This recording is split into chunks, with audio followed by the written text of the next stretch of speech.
오늘 제목을 읽으실 수 있는 분? 신, 믿을 신, 놈자, 삼, 모르겠고, 지, 교, 뭘까요? 신자 삼천지교. 예. 왜 제가 이 말씀을 정했냐면 맹자의 어머니가 맹모죠. 맹모. 이름이 맹모가 아니라 맹모가 맹자의 엄마죠. 엄마가 맹자를 제대로 가르치기 위해서 이사를 몇 번 갔다고요? 3번. 예. 뭐 저기 갔더니 장사하는 데 갔더니 이거 사세요, 저거 사세요. 그리고 뭐 저기 갔더니 뭐 장례하는 데 갔더니 아이고 하다가 나중에 글방 앞에 놔뒀더니 그제서야 공부를 하더라. 뭐 이런 얘기. 그래서 오늘 거기에 따라서 우리 신자는 어떤 환경이 중요한가 이 얘기를 하려고 합니다. 여러분 2021년이죠. 10월 5일 날에 미국 상원의회에서 청문회가 있었습니다. 이 청문회에 한 여자분이 참석했는데 바로 이분이었습니다. 보여주시죠. 프랜시스 하우젠이라는 분인데 이분 되게 똑똑하게 보이죠. 어떤 분이냐면은 한마디로 데이터 관리자입니다. 근데 이분이 어디서 일했냐면 페이스북에서 한 2년을 일하게 됩니다. 그런데 여기서 일하고 나서 일종의 청문회장에서 증인으로 서게 됐는데 왜 증인으로 섰냐? 이 페이스북 저커버그가 사람보다 이윤을 우선시한다고 주장을 했습니다. 근데 이 주장은 단순한 의견이 아니라 거의 폭로였는데 2년 동안 거기 페이스북에서 모았던 내부 문서를 여기서 다 공개하고 까발렸어요. 그래서 여기서 이분이 어떻게 얘기를 했느냐? 제가 한번 읽어볼게요. 넘겨주시죠. 나는 페이스북이 아이들에게 해를 끼치고 분열을 조장하며 민주주의를 약화한다는 생각으로 오늘 이 자리에 섰다. 페이스북의 알고리즘이 가짜 정보와 혐오 발언, 심지어 인종간 폭력까지 조장한다. 그들은 이 문제를 해결할 수 있다. 하지만 광고 수입을 늘리기 위해 사용자 보호를 외면하고 방치하고 있다는 것입니다. 그러니까 이 페이스북을 애들이 많이 보거나 인스타 보거나 아니면은 뭐 유튜브 보거나 뭐 이런 거 요즘 틱톡이죠. 하다 보면은 나도 모르게 영향을 받아서 그 영향 받는 것이 결코 좋지 않다는 것인데 특별히 아이들은 이런 영향들을 그대로 스펀지처럼 흡수하기 때문에 이렇게 되면 자칫 잘못하면은 극우적인 혹은 극좌적인 으로 빠지거나 아니면 혐오나 인종차별까지 나타나게 된다는 것입니다. 하지만 이런 폐해를 당하는 것은 단순히 아이들만이 아니죠. 어른들도 똑같이 당하고 있는데요. 이런 빅테크 아시죠? 빅테크 어떤 기업인지 좀 보여주시죠. 페이스북을 비롯해서 유튜브나 뭐 여기 보이시는 트위터 여기 이제 알고리즘이라는 게 있습니다. 이 알고리즘이라는 것은 무엇이냐? 원래 이게 수학 용어죠. 컴퓨터 용어로서 어떤 계산이나 어떤 문제를 처리하는 규칙이나 절차, 과정을 뜻하는 건데 이게 이제 소위 말해서 AI가 이걸 담당하게 됐습니다. 그리고 뭘 하냐면은 어떤 영상을 보면 그 다음 영상에 대해서 어떻게 합니까? 추천이 일어나죠. 서제션 하죠. 그래서 그 다음 영상이 자동적으로 그냥 플레이가 됩니다. 그러고 나면 나도 모르게 계속적으로 이게 넘어가고 가다 보면 하루가 지날 수도 있어요. 어떤 연예인은 8시간 이걸 봤다고 제가 얘기를 들었습니다. 유명한 연예인이죠. 왜냐하면 나도 모르게 노출이 돼서 계속적으로 뭔가를 보게 된다는 것입니다. 그런데 왜 이 빅테크 기업 이걸 하겠느냐? 이유는 딱 한 가지. 스마트폰 앞에서 혹은 이 매치 앞에서 이 사람을 잡아두기 위해서 그런 것입니다. 그런데 실제적으로 이런 효과가 일어났는데요. 2019년에 구글의 닐 모한 수석 부사장이 뉴욕타임즈와 인터뷰를 했는데 이런 얘기를 보여줬어요. 보여주시죠. 알고리즘을 적용되고 나서 어떤 일이 일어났느냐. 유튜브 시청 시간이 70%나 증가를 했답니다. 그리고 일반 영상에 대한 시청 시간이 20배 이상이 증가했는데 지금 이 자료는 5년 전입니다. 그러면 5년이 지난 지금은 어떻게 됐을까요? 코로나도 겪었죠? 내가 볼 때는 아마 어마어마하게 폭발적으로 증가를 했을 게 분명합니다. 넷플릭스 역시 이러한 알고리즘을 써서 여기에서 광고를 보게 만들고요. 이 광고를 보게 만들면 결국 어떻게 되냐? 이게 결국 75% 정도 해당되는 수익으로 남는다고 얘기를 하더라고요. 근데 중요한 거는 우리가 이 알고리즘을 통해서 사용량만 증가되는 게 아니라는 것입니다. 더 큰 문제가 있는데 이런 문제를 가지고 뭐라고 그러냐면은 필터 버블이라고 얘기합니다. 이게 무슨 소리냐? 필터 버블이라는 것은 알고리즘에서 계속 나오는 그것만 보게 되니까 우리의 사고가 우리의 의견과는 달리 그냥 제한돼 버리고 이 버블처럼 이렇게 갇혀버린다는 것입니다. 그래서 사용자는 자신이 옳다고 생각하지만 그게 아니라 나중에는 내 생각이 아마 이미 여기에 대해서 잡혀가게 되는 거죠. 정확하게 표현하면 노출이 되면 성향이 되고 계속 성향이 되면 성격으로 돼버린. 근데 그 성격이 대부분 이러한 알고리즘에 의해서 극단적으로 갈 수 있다는 게 지금 오늘날의 상황이라는 것입니다. 이 심각하지요. 그래서 정치인들이 이에 대한 대책을 다 내놓고 이거 빨리 규제해야 된다고 얘기를 합니다. 심지어는 미국에서는 좌우할 것 없이, 심지어는 민주당, 공화당 아니면 대통령 할 것 없이 이거 빨리 규제해야 된다고 얘기를 했습니다. 그런데 정말 규제가 됐을까요? 작년 5월에 중요한 법 재판이 대법원에 하나 있었습니다. 이게 뭐냐면 곤잘레스 대 구글 소송인데요. 보여주시죠. 이게 여기 있으신 저분이 누구냐면은 이 알고리즘의 피해자라고 해서 소송을 거신 분입니다. 어떤 일이 일어났냐? 여러분 2015년 기억하십니까? 어떤 일이 있었죠? 파리에서 IS 애들이 총기 난사해서 사람들을 어마어마하게 죽였죠. 우리 잊지 않고 있죠. 그리고 그 일이 있은 후에 2년 후에 어떤 일이 있었습니까? 2017년에 터키에서 똑같은 일이 일어났습니다. 그것도 IS였어요. 그리고 어제도 일이 일어난 거 보셨죠? 어디서 일어났죠?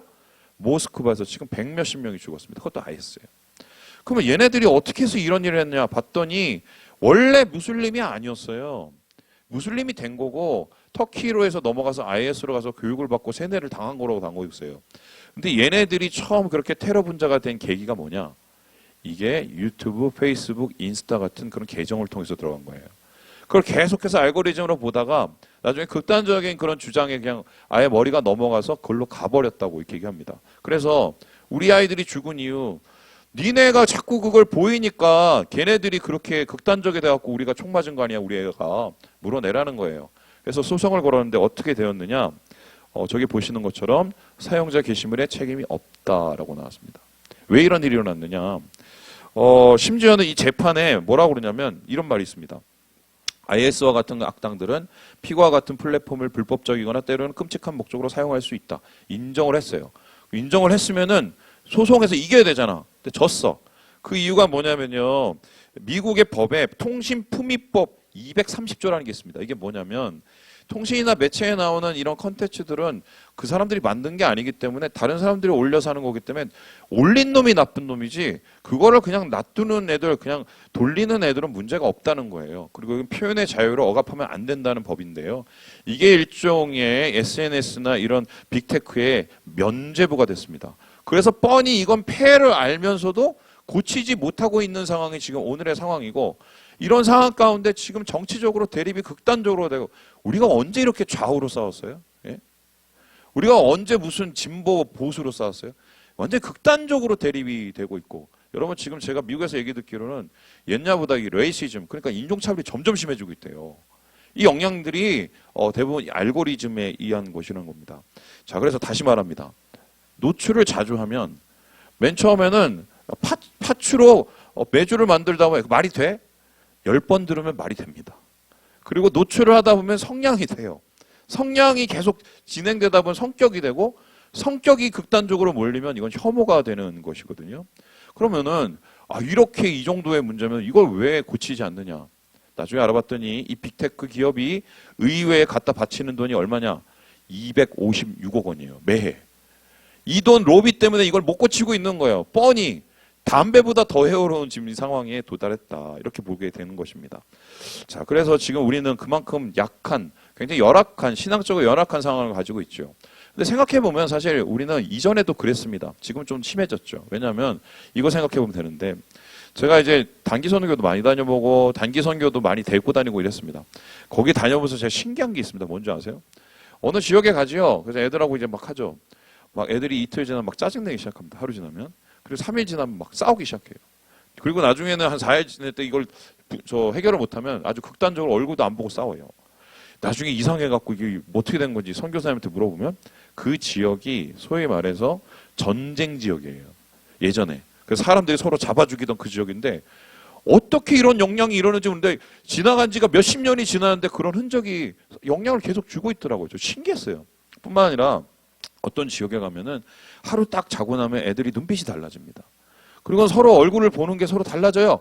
남자놈 여자놈 둘이 짝을 짓기 시작합니다. 그리고는 3일 지나면 사겨요. 그리고 막 손을 잡고 다녀요. 손을 잡고 동항에서 오고 막 행복하게 오죠. 신기한 거는 한 달, 두 달 지나면 다 찢어집니다. 잠시 미쳤었죠. 왜 그렇나 물어보죠? 그것도 똑같습니다. 그 지역이 굉장히 음란한 지역이에요. 음란한 지역. 이게 어떻게 되냐? 몇십 년이 지난 그것에 자기도 모르게 당하고 있다. 이 정도로 인간이 약해서 그래서 우리가 이렇게 얘기를 하는데 우리 영혼을 지키기 위해서 무엇이 필요하냐?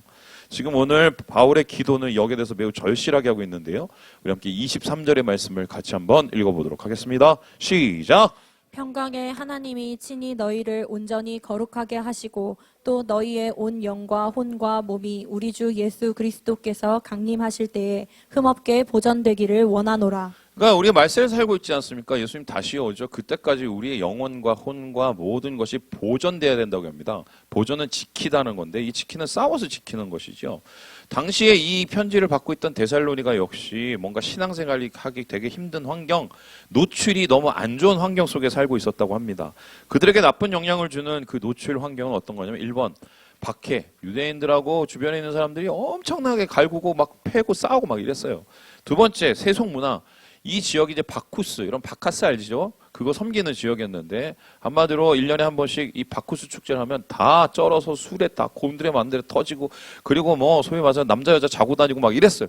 이게 뭐 안 되는 거야. 이게 뭐 벗어날 수가 없어. 그리고 세 번째는 뭐냐면 여기 신비주의 신앙이 있어갖고요. 이 예수 그리스도에 대한 생각을 이제 왜곡시키고 이상하게 만드는 그런 이상한 흐름들이 있었단 말이죠. 그런 영향 속에서 신앙을 지켜야 돼서 오죽했으면은 바울이 야 하나님이 니네 지켜줬으면 좋겠어 라고 얘기를 합니다. 자 그렇다면은 이러한 영적 싸움, 노출과의 싸움이라고 할 수 있는데 그럼 이 노출과의 싸움을 우리는 어떻게 우리 영혼을 보존할 수 있을까? 좋은 환경을 만들어야 돼요. 나쁜 거는 웬간하면 놓으면 안 돼. 우리가 그것에 영향을 받을 수밖에 없어. 뭐 이런 거죠. 뭐 예전에 보면은 그 술집 옆에서 계속 그거 보면서 애들을 거기서 건강하게 자랄 거라고 생각하면 안 돼요. 좋은 환경을 만들어줬는데 우리는 특별히 성인이 됐기 때문에 거룩한 환경을 위해서는 거룩한 습관이 요구가 된다. 어떤 환경을 만드느냐가 결국 어떤 믿음을 만드냐 이것과 마찬가지라고 볼 수가 있거든요. 여기에 대해서 우리 켄 시게마츠라는 목사님께서 이렇게 얘기를 하는데 우리 같이 한번 읽어보도록 하겠습니다. 시작! 안타깝게도 우리 대부분은 다른 곳에 정신이 팔려 하나님을 경험하지 못한다. 내 삶에 하나님을 위한 공간을 만들어주는 영적 훈련을 했을 때 내가 받은 은혜를 깊이 인식할 수 있다. 이런 습관을 통해 성령이 내 안에 역사하셔서 인정받기 위해서가 아니라 이미 받은 인정 위에서 자유롭게 살아가게 된다.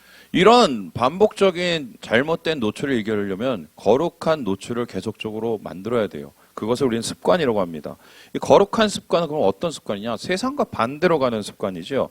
이를 위해서는 원칙이 필요하고요. 내 안에 성령이 거하시고 거룩한 것이 거하게 해서 우리는 이런 습관을 의지적으로 만들어야 되는데요. 오늘 우리가 읽은 이 말씀에는 그러한 거룩한 습관, 반대로 사는 그 신앙 습관, 그것의 원리가 세 가지로 정리가 되어 있습니다. 우리 같이 첫 번째 읽어보도록 하겠습니다. 시작! 겉이 아닌 속. 우리가 어떤 습관을 만들어야 우리의 영혼을 보존할 수 있냐?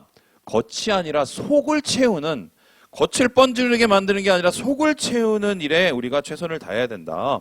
우리 함께 19절, 20절 말씀을 같이 한번 읽어보도록 하겠습니다. 시작! 성령을 소멸하지 말며 예언을 멸시하지 말고. 지금 바울은 데살로니가 교회 사람들에게 이렇게 했어요. 니네가 힘든 환경 속에 있는 거 아는데 그러니까 더 속을 채워야 돼. 그럼 속을 어떻게 채우냐? 우리 안에 있는 성령으로 채워야 돼. 성령을 소멸하지 마라. 성령을 충만하게 채워. 그리고 성령의 말씀과 음성이 너희 가운데 넘쳐 흘러야 돼. 그걸 예언이라고 하죠. 그것으로 너희 마음을 채우는 모든 것들을 만들어 가라고 이야기를 합니다. 여러분 세상을 보세요. 세상은 속 채우라는 소리 안 합니다. 세상은 겉만 번지르게 하라고 얘기를 합니다. 여러분 제가 얼마 좀 됐네요. 그 여의도에 누구를 보러 갔다가 그 더 현대를 가봤습니다. 우리나라에 지금 MG 혹은 새롭게 문화를 가진 사람들이 왜 거기에 조를 하는지 알겠더라고요. 지금 거기 일하는 우리 친구도 있지만 문을 열고 딱 들어가 보죠. 자, 현란합니다. 현란해. 그냥 여기부터 여기까지 다 LED가 막 돌고 심지어 막 입체 돌고 막 장난 아니에요. 한번 가보세요. 장난 아니에요. 지금 그런 분위기가 이제 전적으로 펴지고 있는데 지금 우리가 사는 시대는 디스플레이의 세계죠. 디스플레이 세계. 내가 뭘 갖고 있느냐보다 이거를 어떻게 표현하느냐가 더 중요한 세대입니다. 그리고 삶 속에서도 그렇게 살죠. 뭐 집불 없어도 나는 있는 척하고 삽니다. 플렉스. 예전에도 사실 이런 거 비슷한 거 있었죠. 아저씨들 또 우리 할아버지들 허세 부리고 형 부리 이게 지금 현대에 다시 부활하고 있게 되는 것입니다. 겉이 채워져야 우리가 온전하게 더 멋있게 보인다고 생각을 하는 거죠. 근데 성경은 그렇게 얘기하지 않아요. 바로 그거 얘기하지 않아요. 더 중요한 게 있다고 생각합니다. 물론 우리가 깨끗하게 사는 것도 중요하죠. 겉에 잘 바르고. 저도 오늘 또 이제 옷을 하나 샀어요. 근데 이게 중요한 게 아니라 우리의 속을 채우는 게 중요해요. 속. 그럼 속을 채우는 것은 무엇이냐? 바로 주님과의 관계 속에서 하나님과의 은밀한 만남이 우리 가운데 계속적으로 이어져야 된다는 것인데요. 여러분, 예수님도 사실 이것을 절대로 버리지 않고 습관적으로 하셨어요. 우리 한번 찾아보실까요? 우리 한번 마가복음 1장 말씀을 같이 한번 읽어보도록 하겠습니다. 시작! 새벽 아직도 밝기 전에 예수께서 일어나 나가 한적한 곳으로 가사 거기서 기도하시더니. 여러분, 예수님께서 사역 맨 처음에 시작했을 때 세례 요한한테 세례받고 나서 제일 먼저 어디 갔습니까? 광야로 갔습니다. 제가 거기 가봤어요. 갔더니 쥐뿔도 없어요. 아무것도 없어요. 풀 한 포기도 없어요. 거기 왜 갔습니까? 40일 동안 뭐 했어요? 금식하러 가셨어요. 금식 기도하시면서 사역을 시작했습니다. 그런데 이건 거기서 끝난 게 아니에요. 사역을 하시는 내내 예수님께서는 원칙이 있었어요. 일부러 의지적으로 습관을 만들었어요. 어떻게 해요? 아침에 일어나서 하나님 앞에 1대1의 만남을 갖습니다. 그리고 사역을 합니다. 사역 다 마친 다음에 뭐 합니까? 또 한적한 곳에 가서 1대1의 만남을 갖습니다. 여러분, 신앙도 마찬가지예요. 저는 오늘 질문하고 싶어요. 여러분의 시간 중에 하나님과 1대1의 만남은 도대체 얼마나 됩니까? 오늘 나와서 오늘 이렇게 예배드리는 시간, 이것도 되게 중요하지만 1대1의 만남이 바탕이 되지 않은, 뒷받침이 되지 않은 그런 예배는 한마디로 그냥 저 하늘에 떠 있는 거예요. 하나님께서 우리를 다루시는 시간이 있어야 될 거 아니야. 내가 힘들고 어렵고 막 그러면 하나님이 우리를 만지시고 우리를 치유하시는 시간이 있어야 될 거 아니야. 근데 우리는 뭐 합니까? 계속해서 넘기고. 그래서 기도할 때도 넘기고 싶어. 안 넘겨져. 넘길 게 없어. 이거는 절대로 우리의 영적인 기반을 아주 빈약하게 만드는 거예요. 왜 예수님께서 이렇게 하셨을까? 예수님조차도 그 시간을 통해서 힘을 얻은 거예요. 능력을 얻은 거예요. 그 시간을 통해서 다시 궤도를 다시 바로잡은 거죠. 주님이 그러셨는데 우리가 왜 안 그럴까요? 이거는 상당한 문제고 이건 대놓고 날 잡아잡시오. 이런 거 똑같은 거예요. 그래서 우리가 하나님 안에서 우리의 영혼 지키기 위해서는요. 우리가 속을 채우는 시간을 만들어야 돼요. 속을 채우는 시간. 자, 두 번째로 그러면 오늘 말씀에서 이야기하는 영적인 자유함을 위해서 하나님께서 주시는 이 신앙 습관 어떻게 만들어야 될까요? 우리 같이 한번 읽어보도록 하겠습니다. 시작! 마음이 아닌 뜻. 마음대로 사는 게 아니라 성경은 뜻대로 살라고 이야기를 합니다. 이게 무슨 뜻일까요? 우리 함께 16절, 18절 말씀을 같이 한번 읽어보도록 하겠습니다. 시작! 항상 기뻐하라. 쉬지 말고 기도하라. 범사에 감사하라. 이것이 그리스도 예수 안에서 너희를 향하신 하나님의 뜻이니라. 성경은 내 맘대로 살지 말고 내 뜻대로 살지 말고 누구의 뜻? 하나님의 뜻대로 살라고 얘기를 합니다. 그런데 그 하나님의 뜻대로 사는 게 항상 뭐 하더라고요? 기뻐해요. 쉬지 말고 기도하라. 범사에 이게 하나님의 뜻이라고 얘기합니다. 오늘 좀 해주셔서 감사하네. 자, 근데 세상은 어떻습니까? 모든 매체에서 말하는 게 뭔지 아세요? 네 맘대로 해, 네 맘대로 해. 네 꿀리는 대로 해. 이게 마음이 아니라 뭐야? 본능이죠. 본능은 인간은 뭐다? 절망? 그 자체. 타락했어. 죄야, 죄. 맘 놓고 죄질한 소리야. 우리 맘대로 하면 죄 짓는 거예요. 그렇게 보면 돼. 우리가 그런 시스템이에요, 시스템이. 그래서 성경은 그렇게 살지 말래요. 내 맘대로, 내 계획대로 살지 말래. 어떻게 해요? 하나님의 뜻을 찾으면서 살라고 얘기를 합니다. 하나님의 뜻은 기뻐하는 거예요. 기쁘지 않아도. 왜요? 내 속에서 기쁨이 나오니까. 하나님의 뜻은 기도하는 거예요. 내 속에서 뭔가 있으니까. 하나님의 뜻은 감사하는 거예요. 하나님께서 하시는 게 보이니까. 그런데 세상의 뜻은 뭐겠습니까? 이걸 뒤집어 보면 됩니다. 제가 지금 읽어볼게요. 항상 짜증내라. 쉬지 말고 염려해라. 범사에 불평해라. 이것은 마귀 안에서 너희를 향하신 사탄의 뜻이니라. 이거예요. 여러분, 이게 말이 되는 게 우리 애지가 그렇게 하지 말라고 앉아갖고 아빠 나는 적게 하는 거야. 내 친구들은 얼마나 많이 하는데. 근데 이거의 특징이 뭔지 아세요? 이거 막 넘기고 앉았죠? 애가 딱 그게 멈춰지면은 뭐 어떻게 할지를 몰라. 이거 안에서는 200kg야. 딱 나오면 20kg야. 점점 이렇게 사회가 이렇게 되고 있지 않습니까? 내 맘대로 하면 결국 그거예요. 계속 근심해. 걱정해. 염려해. 잊지도 않은 거 그냥. 잠도 못 자. 내 맘대로 하면 그겁니다. 계속 남 탓하고 불평하고 막. 내 맘대로 하면 그거예요. 계속 짜증내고 짜증내고. 근데 그게 끝이 어떻게 되는지 여러분 아시죠? 정말 아무것도 안 남아요. 아무것도. 그러면 예수님께서는 이에 대해서 어떻게 하셨냐? 마음이 아니라 하나님의 뜻을 찾기 위해서 주님 마지막까지 애쓰셨는데요. 바로 그게 겟세마네 기도입니다. 우리 함께 마가복음 14장 말씀을 같이 한번 읽어보도록 하겠습니다. 시작! 이르시되 아빠 아버지여 아버지께서 모든 것이 가능하시오니 이 잔을 내게서 옮기시옵소서. 그러나 나의 원대로 마시옵고 아버지의 원대로 하옵소서 하시고. 예수님께서 이 기도를 3번 동안 진짜 막 땀이 피가 되도록 하셨대요. 여러분 이렇게까지 하신 이유가 뭐겠습니까? 생각을 해보세요. 내 맘대로 하면 십자가 안 지고 싶은 거야. 누가 희생하고 싶어요? 내 맘대로 하면 거기 있고 싶지도 않은 거야. 제자들하고 왜 있어? 수준 떨어지게. 그런데 어떻게 해요? 하나님의 뜻을 찾으니까, 아버지 뜻을 찾으니까 하는 거야. 그게 더 크고 귀한 거니까. 그런데 내 맘대로가 아니라 하나님 뜻을 할 때는 꼭 따르는 과정이 있습니다. 그게 뭔지 아세요? 순종이에요.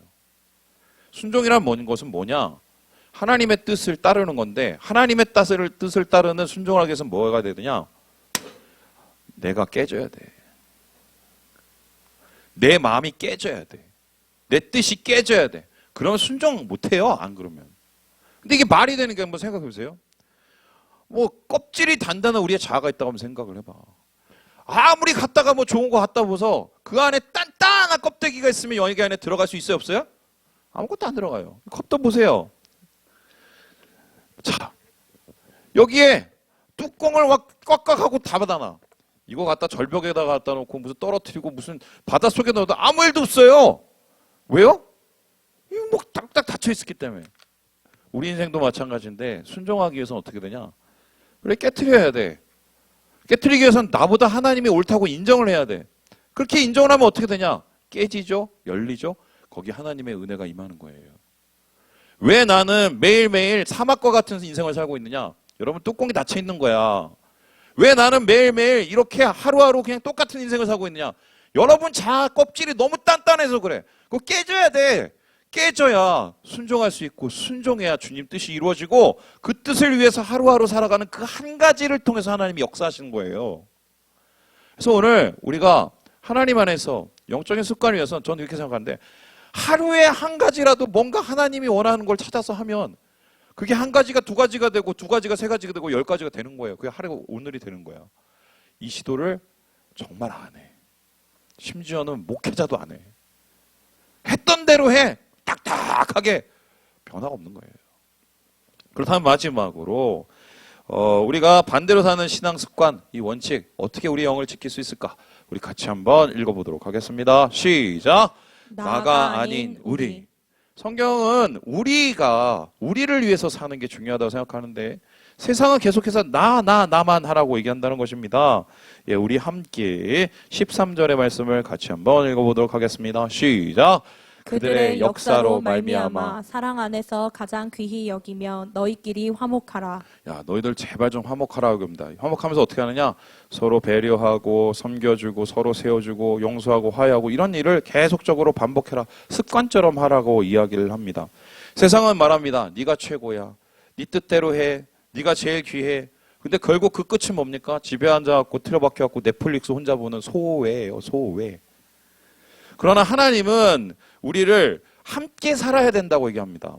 공동체로 살아야 된다고 얘기해요. 그걸 왜 그러냐? 그 안에서 영적 우정이 싹트기 때문이에요. 그냥 우정이 아니라. 그럼 영적 우정이라는 것은 무엇이냐?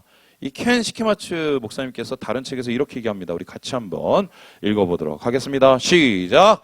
그리스도 안에서 지속적인 변화를 원한다면 서로 사랑하고 도와주는 공동체의 영적 생태계에서 성공 확률이 높다.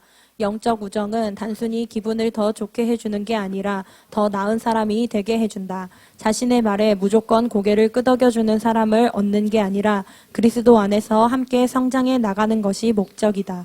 제가 강남에 있었을 때 특이한 게 돈 많은 사람들 있잖아요. 돈 많은 사람들 중에 사람들이 되게 많습니다. 어떤 사람들이 있느냐? 다 이게 고개 끄덕끄덕 부대, 박수 부대들이 많습니다. 그런데 그 사람들 중에 대부분 어떤 사람들이 많으냐? 등쳐먹는 사기꾼들이 많아요. 그래서 제가 있었던 교회에는 잘 사시는 분도 있었지만 그분의 기생해서 사시는 분들도 꽤 있었어요. 소위 말해서 등쳐먹는 분들. 그런데 그런 사람들 100명 있다고 그래서 우리의 인생이 외롭지 않을까요? 외롭거든요. 영적인 의정이라는 것은 박수부대가 아니거든. 영적인 의정은 서로가 서로를 만들어가는 거야. 만들어가는 거. 예수님께서 제자들하고 함께 지내시면서 여러 가지 어려운 상황 속에서 어떻게 해요? 제자들을 만들어 가셨죠. 우리도 역시 하나님 안에서 힘들지만 그렇게 만들어 가야 됩니다. 목사님 혼자 신앙생활하는 게 더 좋은데요. 처음엔 좋아. 근데 내가 다 놓고 얘기하는데 한번 1년, 2년, 3년, 10년 가봐. 이상해져요. 진짜 이상해집니다. 이게 신앙인지 뭔지 진짜 이상해져요. 왜냐하면 하나님이 그렇게 하라고 신앙생활을 만들어 놓은 게 아니었기 때문입니다. 그렇다면 제가 질문해 보겠습니다. 공동체, 영적 우정을 쌓아가는 가장 중요한 교회. 세상에서 제일 중요한 교회는 뭘까요? 뭘까요? 호원삼위교회? 물론 중요하긴 하죠. 세상에서 제일 중요한 교회 뭘까요? 여러분의 가정이에요. 가정. 제가 어제 신방을 갔습니다. 우리 교회 교인 신방을 갔어요. 요즘에 계속 신방들 힘들어 죽겠어요. 예. 진짜 힘들어요. 예. 근데 가족이 짜르르 이렇게 앉았어요. 예배를 드렸어요. 근데 아침에 기도를 하는데 하나님이 또 그런 적은 또 처음이에요. 기도를 하는데 가서 물어보래. 감동을 이렇게 주서 가서 물어보래요. 그래서 뭐지? 근데 이게 맞나? 근데 가서 물어보래. 보통 이제 말씀만 전하고 마는데 그래서 제가 말씀을 딱 펴놓고 물어봤어. 가게 앉아서. 자, 하나님이 아침에 제가 새벽에 기도하는데 여기 와서 물어보랍니다. 내가 이렇게 물어봤어. 어떻게 물어봤냐? 행복하세요? 네, 물어봤어요. 아버지한테 행복하세요? 아니요. 어머니한테 행복하세요? 아닌 것 같아요. 우리 아이들한테 행복하세요? 아니요. 4명이 다 아니래. 그래서 제가 물어봤어요. 행복해지기를 원하세요? 다 고개 끄덕끄덕거려. 그 다음에 제가 물어봤어요. 어떻게 하면 행복해질까요? 대답을 다 못해. 근데 아빠가 대답을 하더라고. 어떻게 대답하냐? 내가 변해야죠. 그걸 아는 사람이 그래.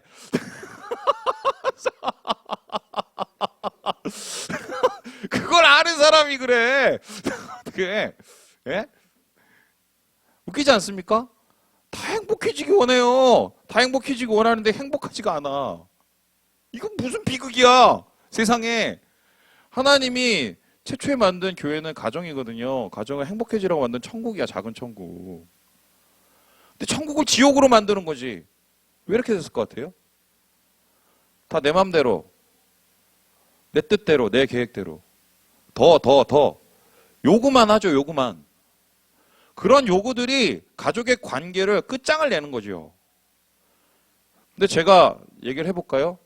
저도 저희 아내랑 지금 10몇 년을 살고 있죠. 저희 새끼들, 저희 아내 뱃속에서 나서, 살고 있습니다. 제 맘대로 되는 게 있을 것 같아요? 몇 개나 될 것 같아? 없어! 그런데도 행복할 수 있어요. 왜요? 함께 만드는 뭔가 때문에. 왜 하나님이 가정을 주셨는지 아세요? 요구하는 게 아니라 서로를 세워주라고, 그 세워주는 곳에서 하나가 되기 위해서 뭔가 희생해가는 그 과정 속에서 발생하는 그 뭔가의 고귀함을 느끼라고 하나님이 가정을 만들어 주신 거예요. 자, 그럼 제가 질문했습니다. 예수님께서 공생에 사역하신 게 한 1000일 되거든요. 그 1000일 동안 예수님이 가장 주의 깊게 모든 시간을 가장 많이 할애한 게 뭔지 아십니까? 여기에 대해서 성경은 이렇게 얘기하는데 요한복음 13장 말씀을 같이 한번 읽어보도록 하겠습니다. 시작! 6월절 전에 예수께서 자기가 세상을 떠나 아버지께로 돌아가실 때가 이른 줄 아시고 세상에 있는 자기 사람들을 사랑하시되 끝까지 사랑하시니라. 뭘 했다고요? 끝까지? 사랑했어요. 누구를요? 자기 사람들, 제자들, 공동체, 교회를 끝까지 사랑하셨어요. 여기에 가장 많이 투자를 했어요. 심지어는 여기에 투자를 했는데 이게 손해야. 한 놈은 나중에 배신하고 한 놈은 팔아먹고 그리고 나머지 놈은 다 도망갔어요.